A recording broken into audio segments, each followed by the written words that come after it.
बिस्मिल्लाहिर्रहमानिर्रहीम। दोस्तों कैसे हैं? उम्मीद करता हूँ बिल्कुल ठीक ठाक होंगे, खैरियत से होंगे। आज हम अमराज तरकीब के बारे में पढ़ेंगे कि अमराज तरकीब किसको कहते हैं और अमराज तरकीब की अक़साम क्या हैं।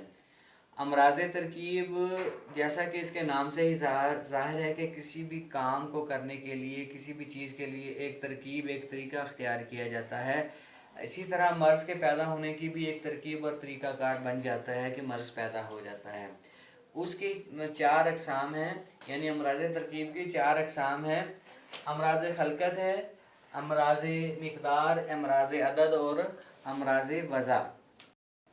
यानी हम सबसे पहले अमराज खलकत की बात करते हैं। इसमें इसकी शाख है अमराज शक्ल। अमराज शक्ल में किसी मर्ज़ की वजह से उसकी शक्ल के अंदर तब्दीली वाक़ई हो जाती है। मिसाल के तौर पर अगर उस सीधा है, जैसे ये मेरी रेडियस और अल्ना सीधी है, ये बैंड खा जाए, जैसा कि बच्चों में होता है, नाजुक हड्डियाँ होती हैं तो वो मुड़ जाए, या पसलियाँ टेढ़ी हैं, खमदार हैं, ये सीधी हो जाएं। दूसरी शक्ल ये है कि सर चपटा हो जाए या मैदे की शक्ल बिल्कुल गोल हो जाए, तो इसको क्या कहते हैं? अमराज शक्ल। दूसरी है अमराज मजारी। मजारी कहते हैं गुजरगाह को, रास्ते को। जार कहते हैं हमसाए को, यानी हमसाए के घर भी जाना है तो रास्ते से जाना है, तो उस निस्बत से मजारी या रास्ते के मानी लिए जाते हैं। इसमें भी ऐसा होता है कि बाज़ दफ़ा मजारी जो हैं, रास्ते जो हैं, वो कुशादा हो जाते हैं। जैसा कि आपने देखा होगा कि वेरिकोज़ वेन में या पिंडलियों की जो रगें हैं फूल जाती हैं, वो कुशादा हो जाती हैं। तो इसके अंदर भी ऐसा होता है कि इसकी जो रगें हैं वो कुशादा हो जाती हैं और आँख का जो डेला है वो फैल जाता है। और दूसरी चीज़ है अमराज मजारी की तंग हो जाए, जो रास्ते हैं वो तंग हो जाएं। ये ऐसे होता है कि वज़ू के रास्ते तंग हो जाते हैं, जैसे कि खुराक की नाली और सांस की नाली की तंगी हो जाती है। तीसरी चीज़ है बिल्कुल मसदूद हो जाएं। इसमें जो मुजारी या रास्ते हैं जिनके ज़रिए खून की आमदोरफ्त होती है वो बिल्कुल बंद हो जाएं। जैसा कि सकबा अनबिया में, यानी आँख की झिल्ली आँख की जो झिल्ली है ये बिल्कुल बंद हो जाती है, या जिगर की जो नालियाँ हैं वो बिल्कुल बंद हो जाती हैं या मसदूद हो जाती हैं। अब हम जिक्र करते हैं अमराज मिक़दार का। अमराज मिक़दार में किसी उज़्व के वॉल्यूम में ज़्यादती आ जाती है, यानी कि उसकी मिक़दार बढ़ जाती है। मिसाल के तौर पे ये मेरा हाथ है, अगर इसमें अमराज मिक़दार आएगा तो ये हाथ मोटा हो जाएगा, फूल जाएगा। इसकी वॉल्यूम की मिक़दार में या इसके अंदर जो विसराज हैं, जो गोश्त है उसकी मिक़दार बढ़ जाएगी या हड्डी बढ़ जाएगी, तो इसकी मिक़दार में इजाफा हो गया। एक मर्ज़ है दाउल फील, एलिफेंट पा। इसमें जो है किसी भी जानदार में कज़ीब जो है उसका साइज़ मोटा और लंबा हो जाता है, बिल्कुल हाथी के पाँव की तरह।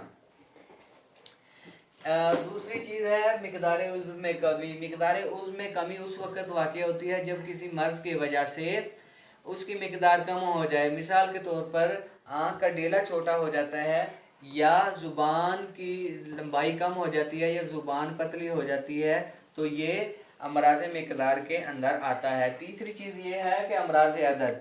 अमराज अदद में किसी भी जिस्म के आज़ा की मिक़दार नॉर्मल से बढ़ जाए तो उसको अमराज अदद कहते हैं। यानी कि अगर दांत 32 की बजाय ज़्यादा हो गए हैं, आगे पीछे हो गए हैं, आगे पीछे उग आए हैं, तो उनकी मिक़दार बढ़ जाएगी, तो इसको अमराज अदद कहते हैं। या उंगलियां 5 की बजाय 6 हो गई हैं तो उसको भी अमराज अदद कहते हैं। दूसरी चीज़ ये अमराज अदद में कमी। मिसाल के तौर पे बंदे की 5 उंगलियां थी, एक उंगली कट गई है तो उसकी मिक़दार में कमी आ गई है, या उसकी पैदाइशी तौर पर एक उंगली कम थी तो उसकी अमराज मिक़दार में इसकी कमी आने की वजह से है। अब जो है आगे हम पढ़ते हैं अमराज वज़ा। इसमें ایک مقام عضو ہے اور ایک مشارکت ہے، یعنی کوئی مقام عضو ہے اور اس کے ساتھ کا کوئی عضو جو ہے اس کے ساتھ شامل ہو تو اس کو کہتے ہیں امراض وضع۔ اس کی پہلی قسم یہ ہے کہ کوئی عضو اپنی جگہ سے اکھڑ جائے، یعنی وہ اپنے اصلی جگہ سے اکھڑ جائے، اور